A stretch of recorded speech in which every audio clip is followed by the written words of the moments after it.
Hello guys, I'm Tom, and today we will explore what the mailbox is. One of the most enigmatic and interesting anomalies of Gravity Falls that we could see in the animated series and in its journals is the mailbox, also known as the mailbox that knows everything. It appears in the third short of the animated series. In the cartoon, Dipper and his friend Soos find themselves deep in the forest with something quite strange that shouldn't be there. A seemingly normal mailbox, although it is old, neglected, and a bit rusty. Interestingly, when the boys decide to interact with this mailbox directly and ask it questions, they discover that the entity using it as a conduit is a very wise creature that apparently knows everything and is very powerful. It is because of the supposedly omniscient nature of the mailbox that this object is considered one of the most mysterious concepts of the animated series. Therefore, in this video, I will explain in detail the story and possible origins of the mailbox from Gravity Falls. To do this, I will discuss the information recorded by Stanford Pines in Journal Number 1, and then give a detailed summary of the short where the mailbox appears. Afterward, I will mention its characteristics and share a personal theory I have about which entity or force could be behind the mailbox that knows everything. According to what we see in the animated series and in the journals, we are revealed that, in the distant past, Stanford Pines came across the mysterious and strange mailbox deep in the forest. At that time, Pines was investigating further the secrets of the town. In Journal Number 1, he writes the following: "The mailbox that knows everything. I only found it once during one of the many occasions when I got lost in the middle of the forest. I had ventured deep into it in search of a place where I could solve a series of calculations that had been giving me headaches for some time. Upon seeing the mailbox, of course, I was intrigued to find it in the middle of nowhere, with no address it belonged to. A bit frustrated by my inability to solve more calculations, and by the long walk due to my being lost, I decided to drop the papers into the mailbox and set off to leave. However, the mailbox emitted a strange sound that made me turn back and take out my papers. Incredibly, all my calculations were perfectly solved. Amazed by this, I wrote a couple of more questions on a piece of paper, and to my surprise, the mailbox answered all of them correctly and quickly. So I asked for directions to get out of the place and return home. Again, it responded perfectly, which allowed me to return to the cabin.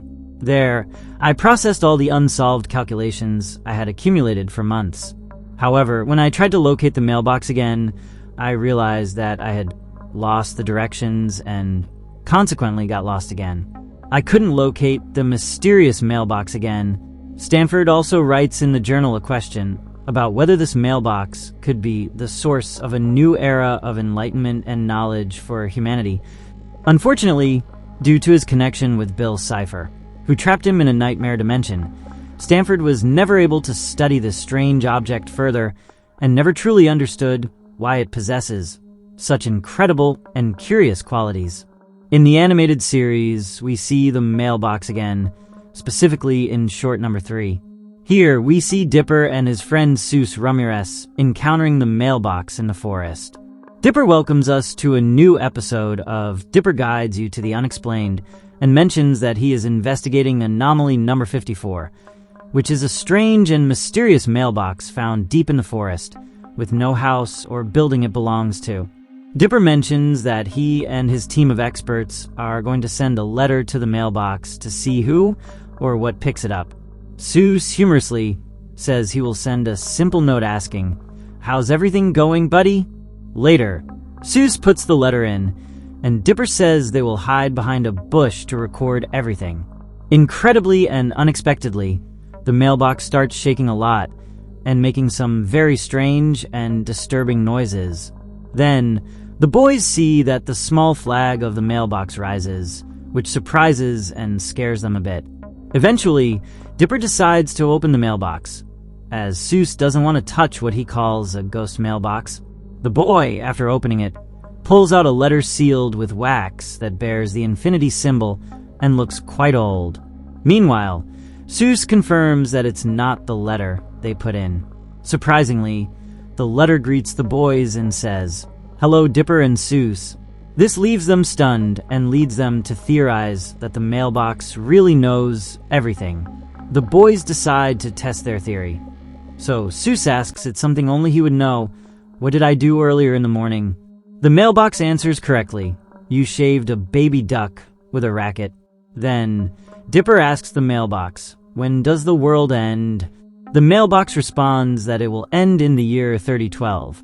This answer is not only a funny reference to people's theories about the Mayan calendar and the supposed end of the world in 2012, but also a connection to what is revealed in journal number 3 regarding the year, when the time baby is resurrected after having been seemingly destroyed by Bill Cipher in the past.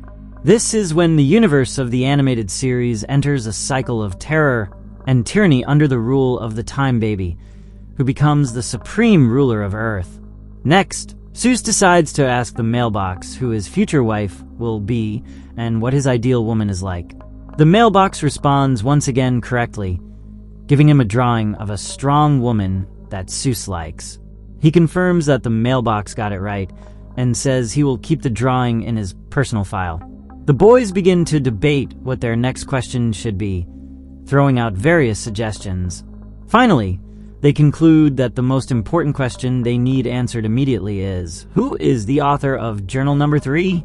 Just as Dipper is about to put the letter with that question in, Mabel Pines arrives at the scene. Upon seeing the mailbox, Mabel says she is going to send her mother a video of her putting 100 gummy bears up her nose. Despite Dipper and Soos's objections, she does it. This causes the mailbox to shake again and give a quick response. It declares that the gummy bear video disturbed it deeply and that it considers it an insult.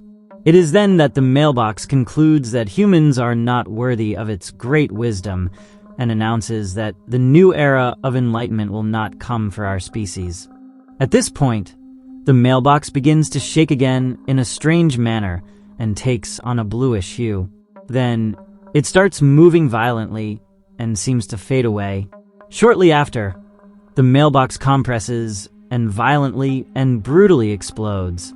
Here, Dipper concludes his guide to the unexplained by commenting that the lesson of the day is that when dealing with the unknown, it is very important not to send a video of yourself putting gummy bears up your nose. Curiously, at that moment, Mabel says she still has gummy bears if they want to record another video, and she starts putting them up her nose in a grotesque manner. Dipper, disturbed by the scene, quickly turns off the camera, and thus, humorously, the short and the story of the mailbox in the Gravity Falls animated series ends, as it never appears again in any other episode. In this video, I have discussed in depth the characteristics of the mailbox and my theory about who is behind this object. The mailbox that knows everything has a normal appearance and looks like a classic mailbox. It is white with a brown wooden post and has a red flag. Because it is implied to be very old, the mailbox shows signs of rust, some mold, and damage to its exterior. Usually, the flag stays down and only rises when the mailbox answers a question. It is suggested that the mailbox is not actually possessed or an aware entity by itself, but that it is simply a conduit or an interdimensional communication medium for an omniscient being that is behind it. This being seems to enjoy sharing its knowledge with those who ask questions respectfully. In an official Gravity Falls Q&A session that Bill Cipher did on Reddit, a user asked the entity if it knew about the Magic Forest mailbox. Bill responded that he knows the being behind the mailbox, but that he doesn't like it because it's quite talkative. However, Bill Cipher also revealed in that post that he claims to know almost everything. If we consider that in the Gravity Falls universe, Bill Cipher is extremely wise, powerful, and one of the oldest and smartest beings that exist, then my conclusion is that the being behind the mailbox is none other than Bill Cipher himself. This makes sense, as his deceptive and talkative nature matches the descriptions. Additionally, it's possible that Bill deliberately used the mailbox to communicate with our dimension while he was still trapped in his nightmare reality, from which he couldn't escape. We know that Bill was only able to establish direct contact with our world after Stanford Pines summoned him using a special spell he found in an ancient cave.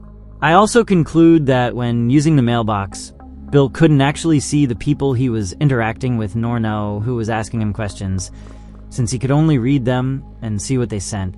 This short, according to official Gravity Falls material, takes place shortly after the Bottomless Pit episode, primarily due to the sweatshirt Mabel is wearing.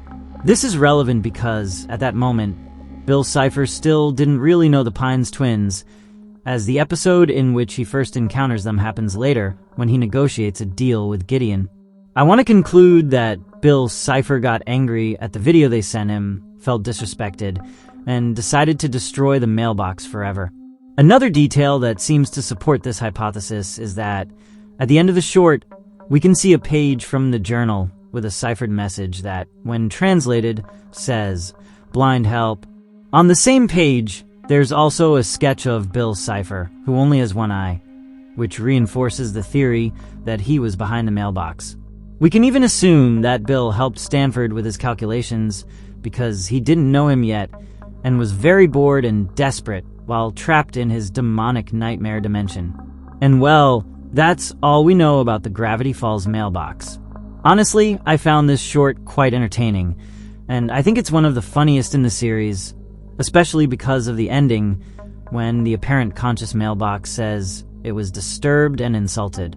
I really liked the mystery surrounding the mailbox and the different clues and facts that Alex Hirsch, the creator of Gravity Falls, left both in the animated series and in the journals about who or what is behind this object.